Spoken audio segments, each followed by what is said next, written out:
8 मार्च को हरियाणा की विधानसभा में सीएम मनोहर लाल खट्टर ने बजट पेश किया। ये बजट इसलिए भी खास था क्योंकि 8 मार्च को अंतर्राष्ट्रीय महिला दिवस भी था। मौके पर चौका मारते हुए सीएम ने भी महिलाओं के लिए अनन्य घोषणाएं कर दी। नमस्कार, मैं हूं पुलकित और आप देख रहे हैं स्काई न्यूज हरियाणा। मुख्यमंत्री मनोहर लाल खट्टर अपने दूसरे कार्यकाल का तीसरा बजट पेश कर रहे थे।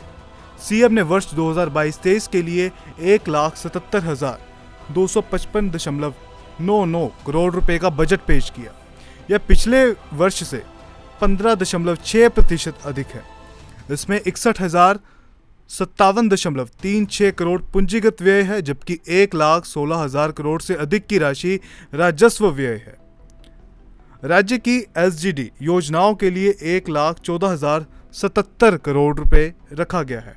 सीएम ने अपने बजट अभिभाषण के अंत में कहा कि जनता पर कोई कर नहीं लगाया गया, जिसको सुनते ही सत्ता पक्ष ने टेबल पर अपने हाथ थपथपाए, जबकि विपक्ष नेता भूपेंद्र सिंह हुड्डा ने कहा कि यह बजट केवल भाषणबाजी है, थोथा बजट है, लेन देन में कुछ नहीं, जय राम जी की बाबा। ये बोलकर हुड्डा ने अपने वचनों को विराम दिया। अब बजट पर चर्चा 14 मार्च को होगी। 9 मार्च से लेकर के 13 मार्च तक सभी बजट विधायक पढ़ेंगे। फिर 14 मार्च से लेकर 16 मार्च तक बजट पर फिर से चर्चा होगी। आखिर बजट में ऐसा क्या खास रहा जिसको सुनकर महिलाएं एकदम से खुश हो गई? सबसे पहले सुषमा स्वराज पुरस्कार।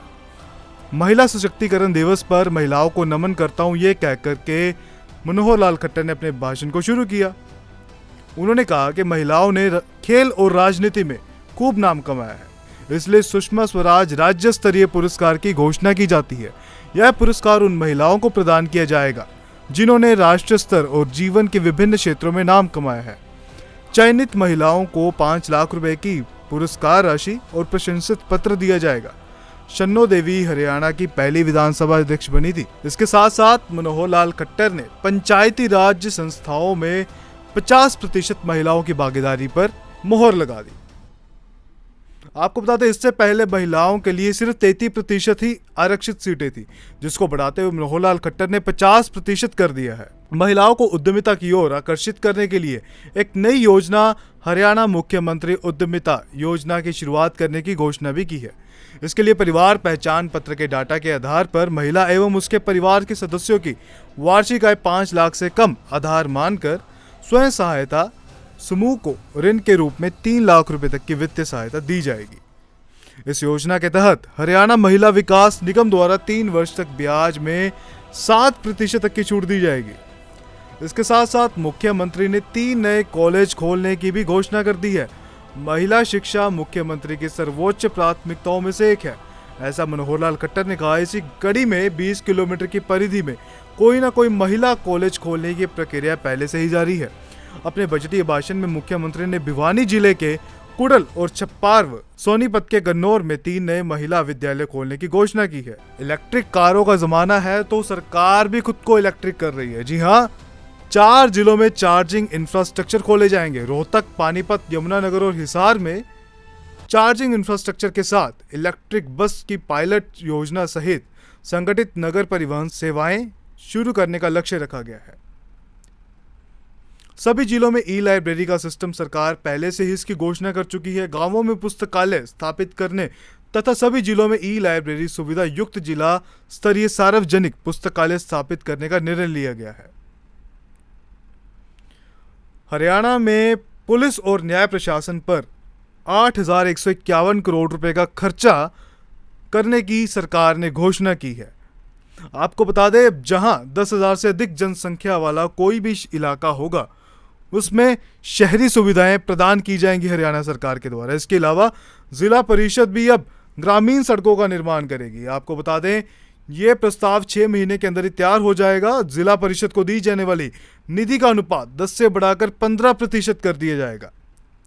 शहरी क्षेत्र में दिव्य नगर योजना, ये सरकार ने ग्रामीण खंडों और नगर निकायों के बीच प्रतिस्पर्धा बढ़ाने के लिए मिशन अभ्युदय खंड और मिशन अभ्युदय नगर कार्यक्रम चलाए जाएंगे। शहरी क्षेत्रों में दिव्य नगर परियोजना भी शुरू की जाएगी। रोडवेज की पुकार भी सुनते हुए सरकार सरकारी बेड़े में यानी हरियाणा रोडवेज के बेड़े में 2000 नई बसों को जोड़ेगी और 100 सरकारी स्कूलों में हेरिटेज कॉर्नर भी बनाए जाएंगे, जिसमें सूरज कुंड में नवंबर मास में एक और शिल्प मेला आयोजित करने का निर्णय भी लिया गया है। खेल हमेशा हरियाणा की सर्वप्रथम प्रायोरिटी रहे हैं, इसलिए खेलों को मनोहर लाल खट्टर ने इस बार 540 करोड़ रुपए का फंड जारी किया है, ताकि हरियाणा राज्य खेल संस्थान की स्थापना का भी लक्ष्य रखा गया है। नागरिक उड्डयन के लिए 886.37 करोड़ का बजट रखा गया। फ्लाइंग प्रशिक्षण हेतु ऋण प्राप्त करने के लिए क्रेडिट गारंटी योजना भी तैयार करेगी सरकार। इसके अलावा इंफ्रास्ट्रक्चर को सुधारने के लिए 22 रेलवे ओवरब्रिज वाहन अंडरपास बनाने का लक्ष्य रखा गया। स्वास्थ्य क्षेत्र में हरियाणा सरकार अपने आप को अग्रणी रखने के लिए 8,925.52 करोड़ रुपए का फंड जारी करेगी। आपको बता दें, राज्य में सरकारी चिकित्सा कॉलेजों में पीजी कोर्स के लिए 40% सीटें भी सरकारी चिकित्सकों के लिए आरक्षित की जाएंगी। शिक्षा की योजना पर 20,250.70 करोड़ रुपए खर्च किए जाएंगे, जिसमें राष्ट्रीय शिक्षा नीति के अंतर्गत सरकारी कॉलेजों में भी 10 स्मार्ट क्लासरूम बनाए जाएंगे और राज्य की लड़कियों को परिवहन की सुविधा भी दी जाएगी। बजट फसल के लिए भी एक बहुत बड़ा निर्धारित और विविधीकरण का लक्ष्य रखता हुआ सामने रखा गया। 20,000 एकड़ का जितनी भी फसल इस इलाके में या इस क्षेत्रफल में पैदा होगी, उसका विविधीकरण करने का लक्ष्य हरियाणा सरकार ने रखा है। सरकार ने अंत्योदय योजना में 2 लाख परिवारों को कवर किया जाएगा, ये पहले घोषित किया था। अब एसडीडी को प्राप्त करने के लिए तेजी से निजी क्षेत्र में काम करने का लक्ष्य रखा गया, जिसके लिए पर्यावरण परिवत दर्शन लाल जैन के नाम पर दर्शन लाल जैन पुरस्कार की घोषणा की गई है।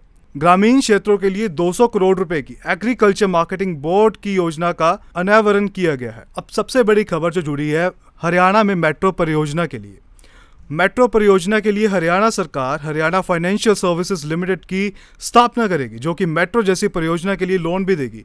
ये ग्रीन लोन और बॉन्ड लोन दोनों की सुविधाएं देगी। बजट की 8 बैठकों में 550 सुझाव आए हैं। इस बार बजट पढ़कर 1.65 लाख करोड़ रुपए के पार का पहुंचने का अनुमान है। आशा करते हैं आपको बजट के बारे में ये जानकारी पसंद आई होगी। Bureau report, sky news Haryana.